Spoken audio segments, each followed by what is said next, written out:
I'm Matthew McCabe. Welcome to Miracle Voices. Each episode, we will be delving into stories of forgiveness, healing, and transformation that have come about from integrating the principles of the book A Course in Miracles. If you want to learn more about A Course in Miracles, visit www.acim.org. If you'd like to visit the Miracle Voices site, please go to www.miraclevoices.org. If you feel inspired to make a love offering, please visit us at miraclevoices.org/donate. All donations go to support the work of the Foundation for Inner Peace, the publisher of A Course in Miracles. Now here's your program. Hello, this is Matthew McCabe. Welcome to Miracle Voices. I'm here with my co-host, Tam Morgan. Tam, how are you doing today? Navigating the craziness of the world and remembering my practice internally. How are you doing today? Same. Just like the crazy meter's at about 9 out of 10, right? And yeah, it feels that way. And to add to the crazy, I want to welcome our guest, Wanako. Wanako, welcome to Miracle Voices. Thank you so much. I'm so happy to be here. I didn't mean add to the crazy as in you're crazy, Wanako Oberhuber. I wondered. But it is crazy because you have COVID actively. Can you just tell us how you're doing? Yeah, well, it's really tiring. You can't do much. So you do something and then your breath is away like really fast. And when you're not doing too well, you have to cough a lot and it's really crazy. Oh. And when it gets worse, when it was worse, and it was even worse than that. But I'm not going to go into those details. Well, I do want to add here that we are not trapping you here, and at any moment, if you need to stop this, we can stop this. Also, as I said before, I know sometimes when I am not well, and certainly my mother really enjoyed it. Might not be the right word in this case, but talking about spirit and healing when isn't feeling well. So I hope this is that opportunity for you, so that the talking about it comes in and continues to heal you. For sure. Yeah, Wanako. So thanks so much for coming on. We really appreciate it. Where are you sitting today? I'm in Austria. Okay, you're in Austria. Very good. And Tam, how about you? Where are you sitting today? I am in Mill Valley, California. Okay, and I'm in the south coast of Portugal. Well, this is an international little podcast here. Wanako, tell us how A Course in Miracles came into your life. Yeah, that's a long story. So I guess it starts with the journey of getting interested in God and whether God exists and the rules that God has and so on. And then later on, I lost my grandfather. He passed, and that was very significant for me, because then after that, I felt his presence on my bed and was saying, I love you no matter what. And that changed everything. Then I really started researching spirituality. And one of the books that came into my hands at the time was by Jerry Jampolsky, and he mentioned A Course in Miracles. So that was my first inkling that the book exists. So that was really amazing. And so I had some further experiences. I was at a Bible study group, and we were there, and I was really, really unhappy with not knowing whether I am certain God is there or not for me, whether Jesus is there or not. And then I prayed to get an answer about that. And I actually heard his voice within me saying, let us love one another. That was one of those other significant experiences. And then I also had an amazing dream, but it wasn't a dream in reality. So it was like you would say the body was asleep, and I was in the midst of some reflections and things going on, which had to do with having been to opera by that was made in a modern way. They set it all up in the modern way. And there was all these dark scenery, and the stage was modern, and so on and so forth. And then in the middle of that, there came this voice from within that said, yes. And suddenly the whole scenery changed completely. And I was flying over a beautiful meadow of flowers, and it was singing through me. And it was just a song of praise. It was just praising everything. And for me, those flowers represented human beings in their glory and their beauty. And then this other voice came up that wanted me to was saying that it's not me, so to speak, singing there, and wanted to copy that. And that's when it spiraled out of it. But I still woke up with a beautiful, happy feeling and the conviction that there must be a way to live differently than I was living then, or see things differently than I was then. And so that was another one of those significant experiences that led me to explore that I was not the victim of the world or of society. Even if it has been a long journey, and I still am not out of it completely, and I have so much more to forgive. But that was the beginning of forgiveness. Yeah. For me. Wow. I've actually read in a lot of books that a loved one that's passed at the foot of the bed is actually quite common phenomenon. Can you talk a little bit more about that, what that felt like? Yeah, that was amazing because, he was always telling me, because I'm a writer and I loved writing. He was saying, you should read Goethe, you should read Shakespeare, you should read this and that. And I was all into fantasy and science fiction. And then later on, after he had passed, into all these spiritual books as well, and psychology books.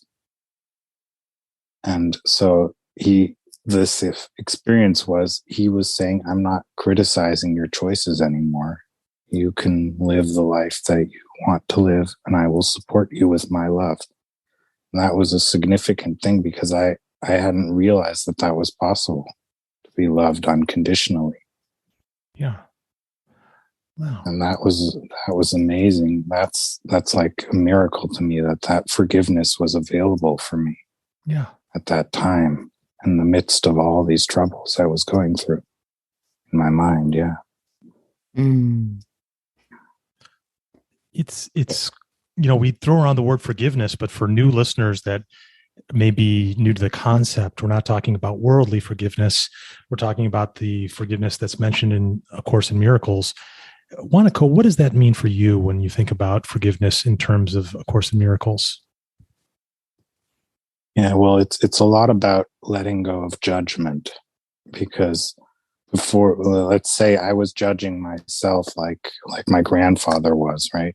Like saying, you need to do this, you need to study that in order to be a good writer, or you need to get your high school degree as fast as possible, this or that way, right? All these things. And this forgiveness was saying, no matter what path you choose, you are always okay the way you are. You are perfect, right? I love you the way you are. And that led to that. All these experiences led to songs that I wrote and sang as well, that reflect that idea that it's forgiveness that has nothing to do with having done something wrong. It's like recognizing that you are perfect the way you are, that you are innocent and you are whole. And that's totally different than the forgiveness that we heard about before. It's like someone did something wrong, and then you try to erase that from your thoughts, right? While in A Course in Miracles, nobody did anything wrong in the first place, because it didn't happen. It's a dream. It's in your mind. Yeah. And so you're letting go of these ideas that something happened that is harmful. to anyone, or that you were harmed in the first place, or that you harmed someone else. Yeah, because we're all one in reality, and there is no separation. And this idea of oneness, that's something that was coming up back then before I even had read about A Course in Miracles. This idea of oneness, which means that we are all one. But it was at that time, it was trying to develop a type of moral compass, and with the idea with oneness. Like, if you hurt someone else, you're hurting yourself. If you hurt yourself, you're hurting the others. So, and at the time, I was still thinking in parts, right? But that has changed a lot since then. It is funny how it starts to unravel the way we give power to our thoughts, or our previous thoughts, that all of this is real. And it can be so challenging when the things that we experience feel so real.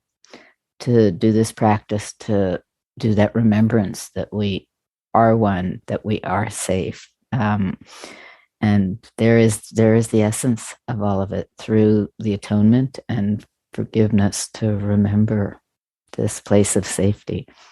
And I have not, my mother passed away in October, and I have not had the experience at the end of the bed, which I have had with a couple of other people in my life who have transitioned.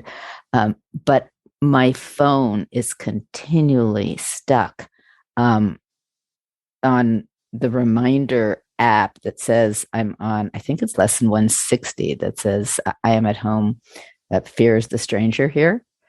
And it doesn't change no matter what I do.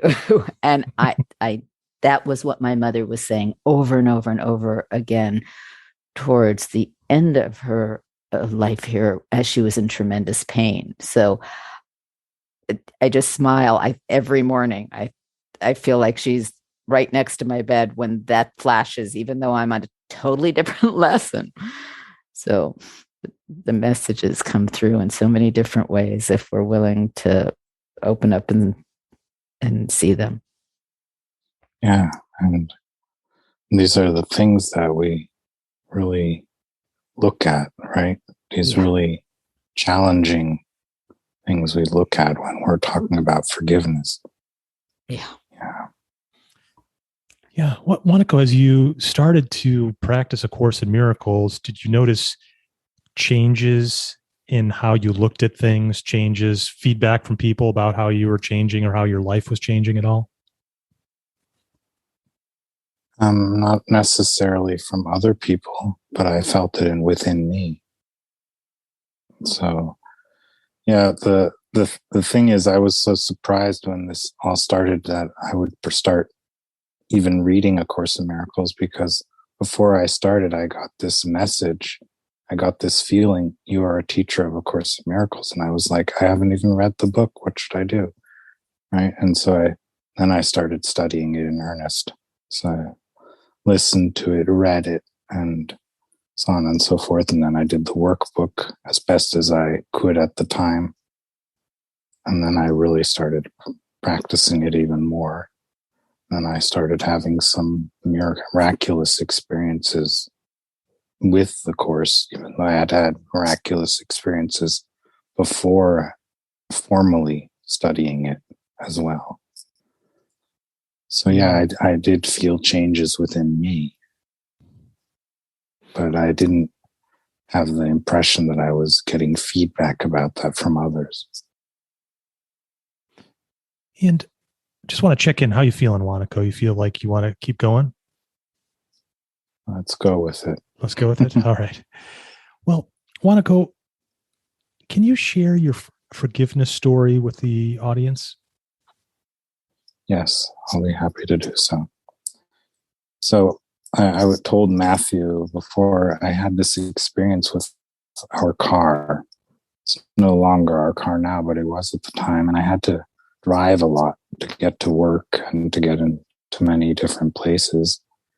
And at times I would get the message to leave earlier or other things like that. And then I got this, and then it started making problems. So I started realizing why I needed to leave earlier, but I was also getting the message that I was safe. So like I would be driving up a hill, and it would be, the car was just going slowly. The gas would not make it go faster or anything, things like that. And then I was guided at some point. I was sitting at the toilet and I was guided through a forgiveness process about the car and the issues with the car.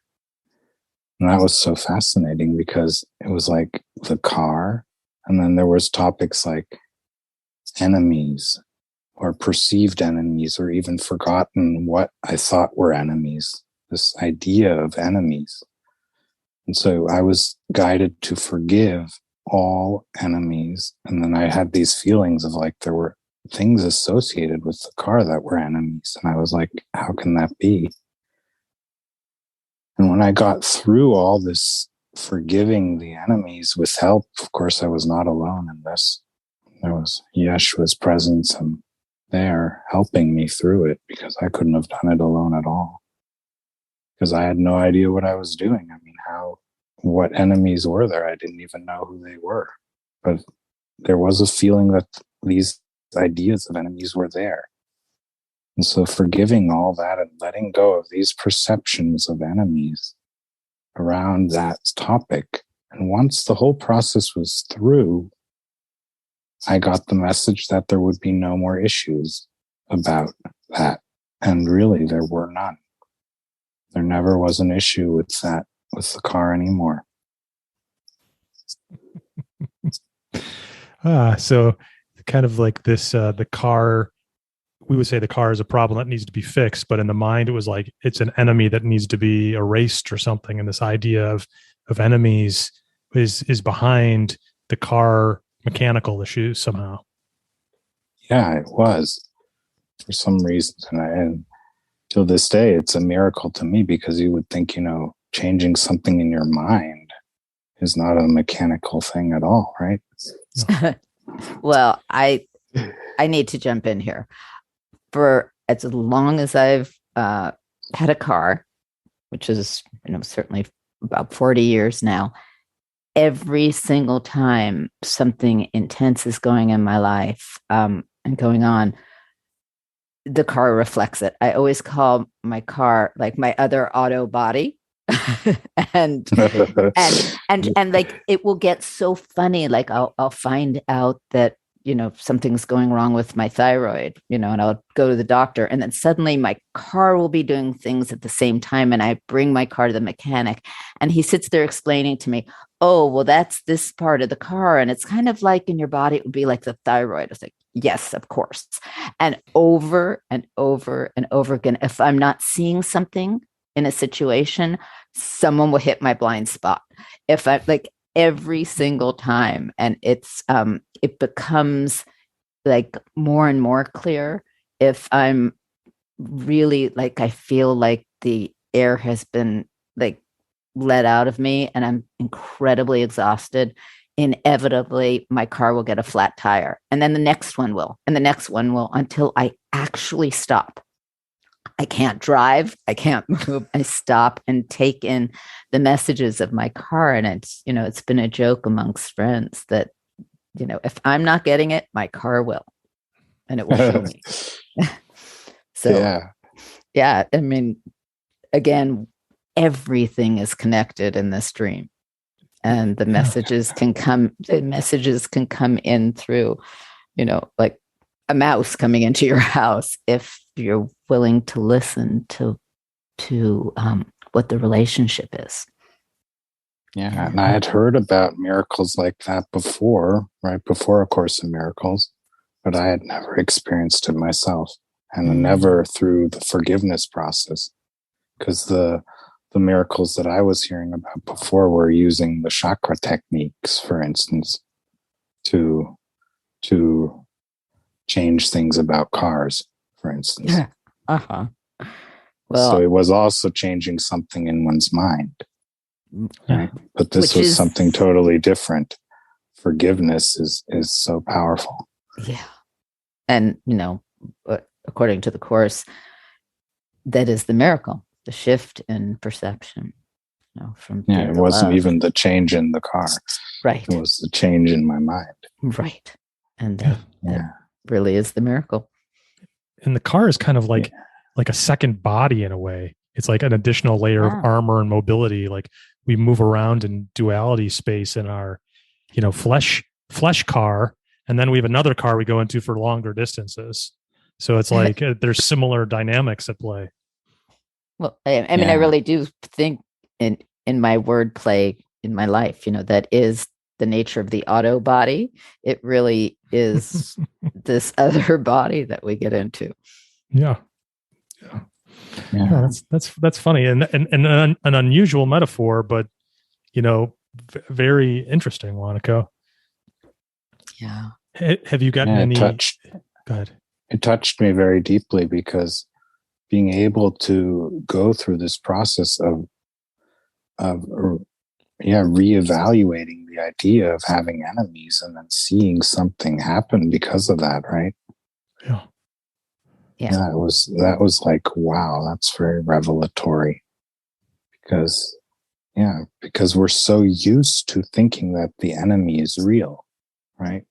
But if it can change by changing your mind about it, with help, of course, with Yeshua helping you, that's very significant because it shows how it's really going on in your mind.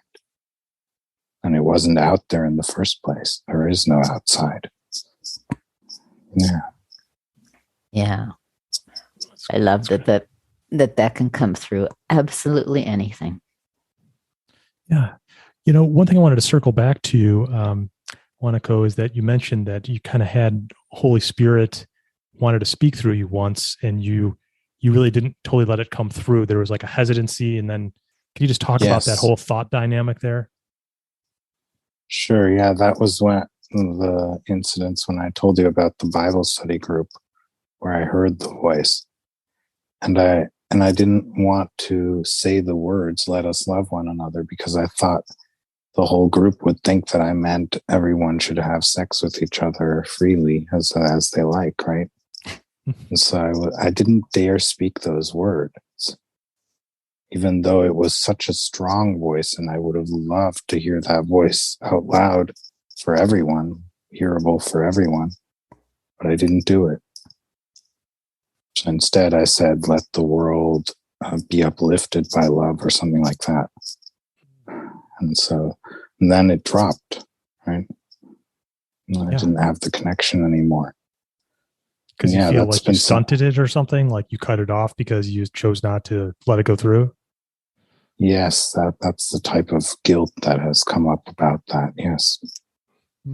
Guilt. There's that word again. I don't like guilt, Wanako. Let's banish this. Me neither. I know. It ruins the party, this guilt thing. It really does.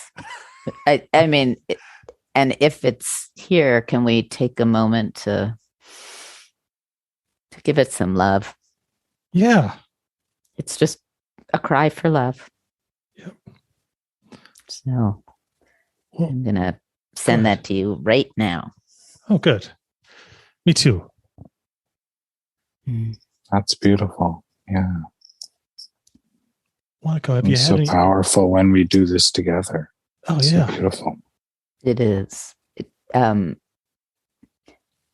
Yeah, I mean, there is that whole message of this is self-taught, and it is within our own mind, but it is also about relationships. And I keep finding the power and the joining when we pray together, when we give each other love. It's it's yes, just I've like a jump start. That. Yeah, yeah, that's my experience too. It's so beautiful, and that's why I started by posting about A Course in Miracles, and then I even had posts where it comes from the one mind, I called them, where I would do it together with siblings. So it would be one post together, and then I came to podcasting, which is also joining. which is so beautiful. Yeah, it is. It's a currency unto itself. It gathers and it builds and it just gets more powerful in the experience of it.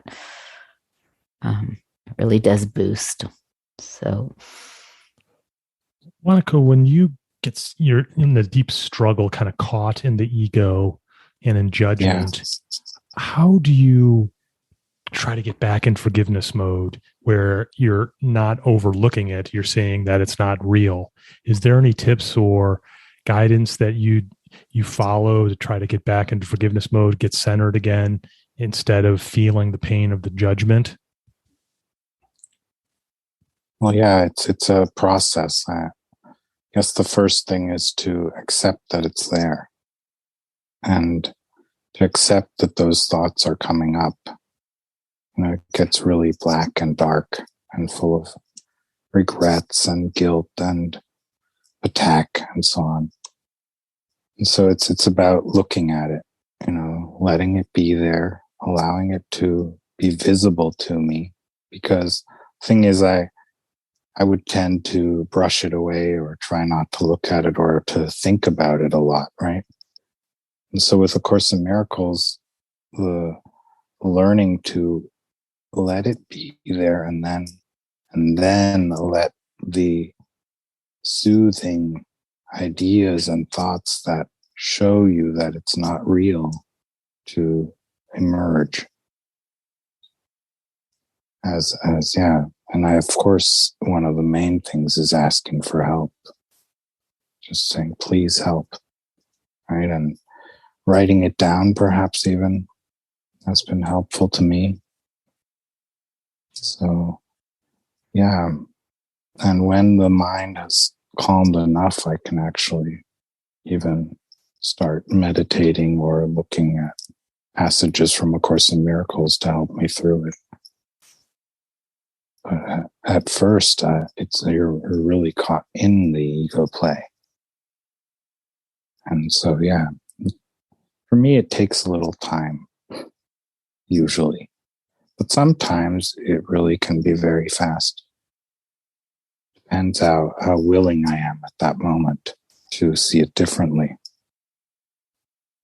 Right. That is exactly what Bill Thetford said was his measure of progress in the Course, was how fast it started to take in the choice for peace instead of conflict, and how quickly we choose it. And I know for myself, sometimes I am just stuck in, I don't know if I want to let it go this quickly.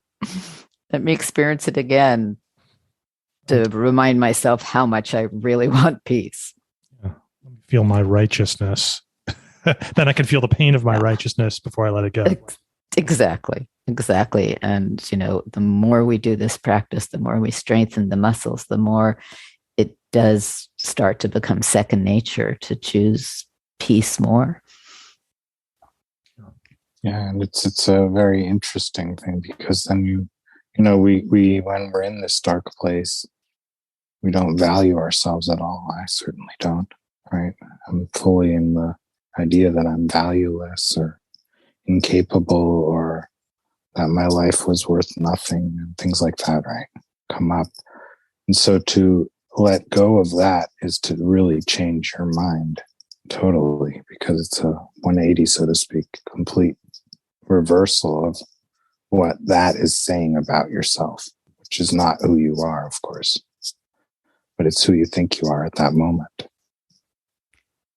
Yeah. So. There is that as well, and as well as for me, sometimes I experience not changing my mind at all and just settling in my heart, and it shows me the difference.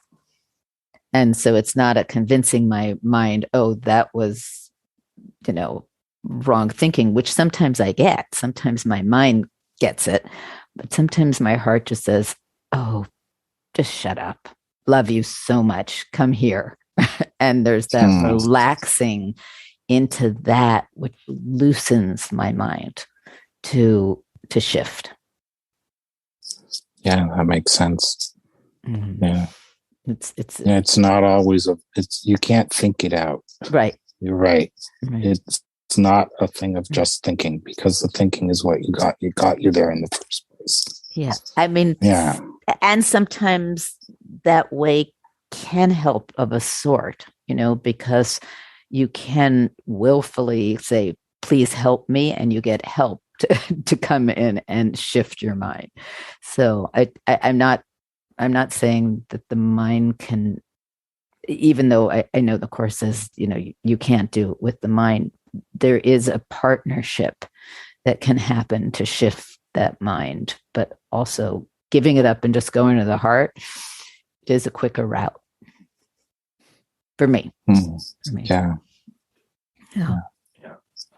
I read a book called Letting Go by David Hawkins, and he has a process in there where he says the emotion causes thoughts. It's like it's trying to explain why you have the emotion. So he just says, focus with non-resistance on the emotion, and the thoughts that you think you're thinking will just go away. And it takes a little practice, but I found that it's been so helpful for me, because it's true. It's like my mind's just like, why, I have to come up with a reason why I'm feeling this way. Oh, such and such did this and blah, blah, blah, blah. But if the emotion gets deflated, like the heat of the energy gets deflated out of that story, the emotional piece, then the story just kind of dies. It's like a jump castle where the air has been taken out of it. Yeah. You know that, the image of a detonator, or, all of our like Rambo movies and things like that. And I just think of the superhero, the neutralizer, like bring in the neutralizer. That would be a great, maybe you should create a children's cartoon called The Neutralizer. I go around the world neutralizing complex, difficult, non-forgiveness situations. Exactly. Yeah. Which, as we know, is, Holy Spirit, Jesus, they're neutralizers in there. So yeah. It's amazing how much it can mean to you to actually just watch what's going on, right? And Absolutely. to see how you're judging yourself and letting those judgments fall away one after the other. Yeah. Because that's where the tension is coming from the judgments. Mm-hmm. And not from what's actually what you think is in your face is the problem, not what's in your face. Yeah. And when we become the witness plays a tremendous role in helping us. Yeah. Can you just mention the witness, Tam? Can you just talk a little bit about that idea for people that aren't familiar with it? Well, it's kind of what Wanako said. It's the stepping back and being able to watch separately the drama that's going on, and really it's almost like the connection. I'm going to say it a different way than perhaps, than I know that the Course would say it, but if we're dreaming, the connection of an awakened witness would be the waking dream where you realize you're dreaming. Yeah. And there's that witness that watches the dream, and then there's the dreamer. Right. And the witness within it can help awaken the dream through that neutrality that we were talking about, and just be there to acknowledge it. And within, like, for instance, the Foundation for Inner Peace, what we have kind of been installing might not even be the right word, but putting into effect is groups of 3s for any decision. And it really works because it's an odd number. So, if you come to a decision, and you're voting, there's a different weight when there's 3 instead of 4 or 2.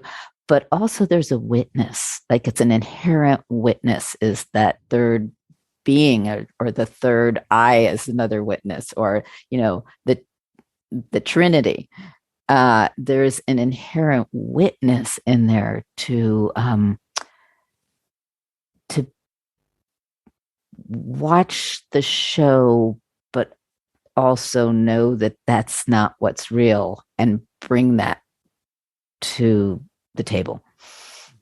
And that's how I would describe it. Yeah. It's like, the course might call that above the battlefield, maybe. That would be the term. Yeah. Did you have something beautiful to share? Go ahead. That's beautiful about 3 people joining, right? I remember I was learning chakra technique, and in the advanced class, it would be 3 people. One person would be applying the technique, and then one person would be receiving it, and the third person would be watching, so to speak, what's going on. And then one would rotate that. And so one would get a really, really deep look at everything. It was really powerful. Yeah. That's why I love that eye on the dollar bill. Controversial. Yeah. It is very controversial, but there is an aspect of it that's just watching, and it's watching currency. Mm-hmm. Thinking about the eye, if you've ever watched that DMT, the spirit molecule, when those people go into this deep state, otherworldly state, they see all these eyes or witnesses, and they're all connected in a fabric, like a oneness. Mm-hmm. And it's just interesting because everybody's leading their individual life, but they're all connected at this one way, like, or this one big eye as well. So it's just wanted to kind of build on that thought there. It's interesting that you said that. Yeah, it's the witness. I mean, it can be seen as the witness. But again, everything then gets very controversial, and people, can put their perspective on any of it. Yeah. Yeah, but that's what we're speaking about here. Exactly. The way we interpret our experiences, that in A Course in Miracles, we're clear about it, that we are the ones making this whole thing that we call life, right? Yeah. So we are also responsible for how we unmake it or undo the damage that we think we are doing, right? Exactly. Allow ourselves to be helped helped to let go of that idea that we actually could damage anyways, or could be damaged in any way. And that is very challenging. And like you said, we are in times where there's a lot going on. And that's a thing that we are actually looking at square on, right? Mm-hmm. Yeah. Wanako, you mentioned Jerry Jampolsky. I'm assuming you're talking about Love is Letting Go of Fear is the book that helped you? That was the book that I read, yes. Okay. But I've listened to interviews with him and Diane and other things in the meantime. So, and I also was in contact with AH International and was implementing some of their principles in my work. So that was very fascinating too. Yeah. Yes. Yeah. Okay. Yeah, those books are such helpful kind of tributaries back to this concept of forgiveness. And in the Course, The Disappearance of the Universe by Gary Renard, A Course in Miracles Made Easy was really helpful for me. Love is Letting Go of Fear. I just finished The Untethered Soul. That was really helpful. Is there any other books that you kind of feel like were good footholds that really helped you as you go down this path? With A Course in Miracles, you mean? Yeah, any other books, but like in addition to The Course in Miracles, you mentioned Jerry's book. Is there any other books that are really helpful? Well, that's a good thing to think about, because the Course in Miracles books, there's very many of them, and I haven't read all too many of them, books about A Course in Miracles. But there's a lot of people posting about A Course in Miracles. And so you get these amazing insights sometimes, right? And then the other things, I have guests who speak about it, right? And they have various perspective and footholds and how they apply it to their lives. And it's all very helpful. Yes, on your podcast. Yes. What's the name of your podcast, Wanako, so people can check it out if they're interested? Yeah, the Holy Spirit's Curriculum of Joy. Okay. Great. And I'll give you the links so that you have it. Yeah, I was. Name. Yeah, I love it. I don't know. It was given to me.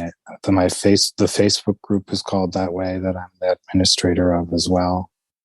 And I have a channel on Telegram where I do the live podcast recordings now. So.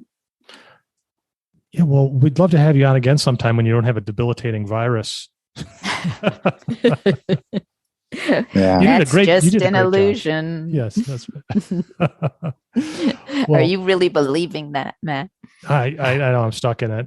I'm also believing that Wanako comes from a country that's some of my favorite food, schnitzel, soccer torte, and all these things. Wanako, I know you're probably not in the mood to eat, but what's your favorite food in Austria? Your favorite comfort food? Oh well, I'm a vegan, so I eat vegan food, and so there's things like in my childhood, one of my favorite Austrian foods, because my grandma was from Austria, and she would make Marillenknödel. So that's apricot dumplings. Apricot dumplings or something like that, I think, would be a way of describing it in English. These balls with apricots in the middle, or with plums in the middle, is another version that's really good. And so that's the sweet food that I liked a lot. That's good. Yeah. Well, Tam, do you have any other questions or comments for Wanako before we close? No, you just got me sidetracked to wondering where evil skippers are from. Evil skippers, you say? Evil skippers, yes. I don't know what those are. They are these. That's why the apricot ball kind of reminds me of it. It's it's not a dumpling. It's more like a little donut puff dumpling. There's no hole in the middle, and it's filled with things, and it's fried on the stove top. And anyway, I just wondered where that was from, because the whole name, I've got to look that up.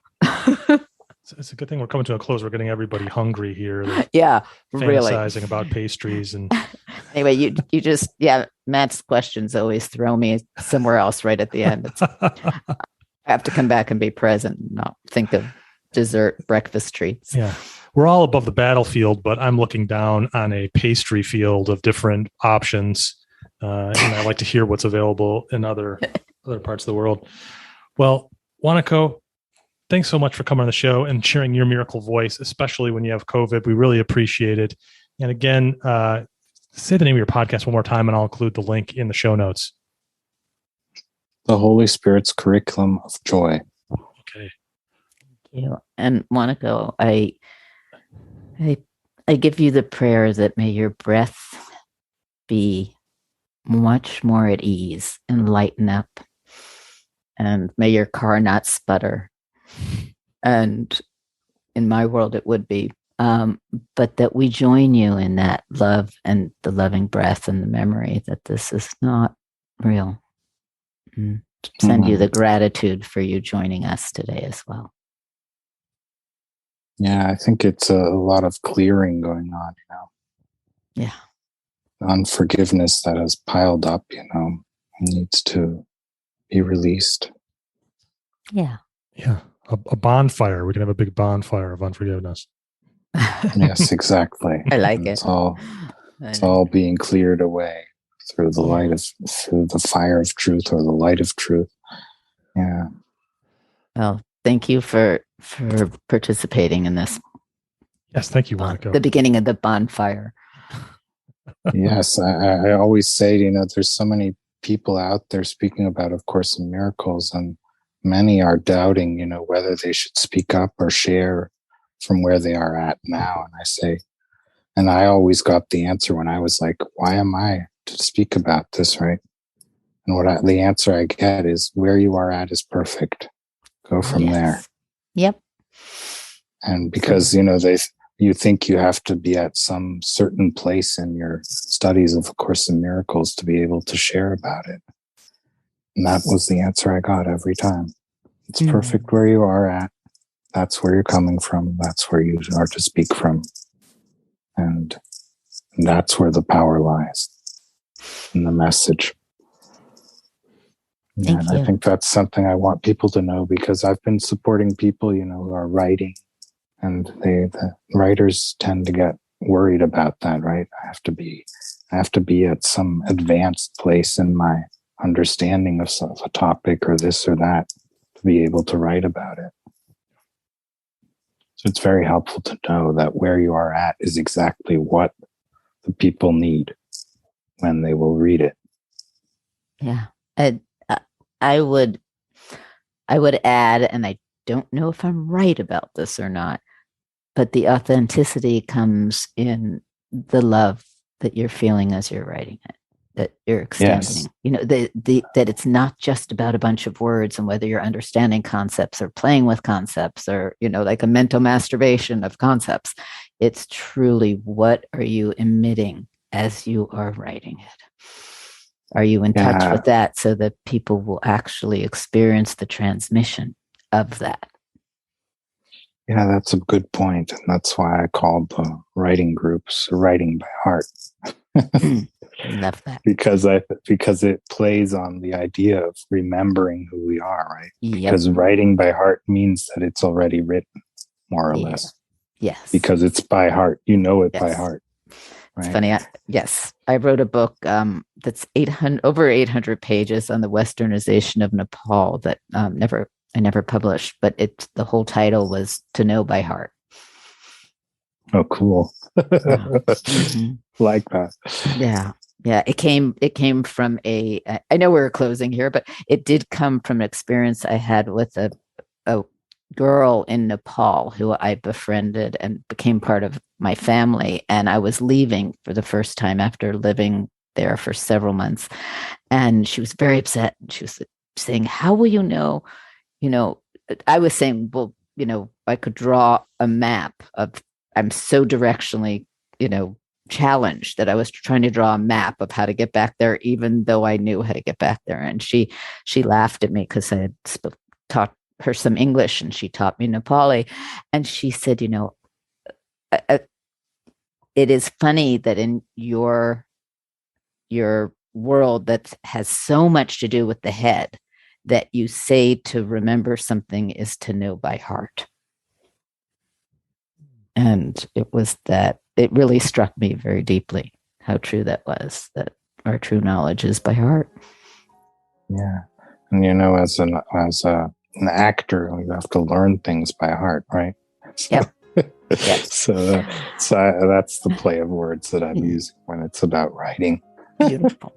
Well, on that note, may we leave each other by heart. Yes, Wanako, thank you so much, and we hope you get well soon. Very much so. Thank you. Okay. Thanks so much for listening today. Please subscribe to Miracle Voices by hitting the subscribe button on your podcast app. If you are enjoying these conversations, please consider leaving us a review on Apple Podcasts, Spotify, or whatever podcast app you use. And lastly, please visit us at miraclevoices.org and join our newsletter so we can stay connected. Until the next podcast, I want to leave you with my favorite course quote: when you want only love, you will see nothing else.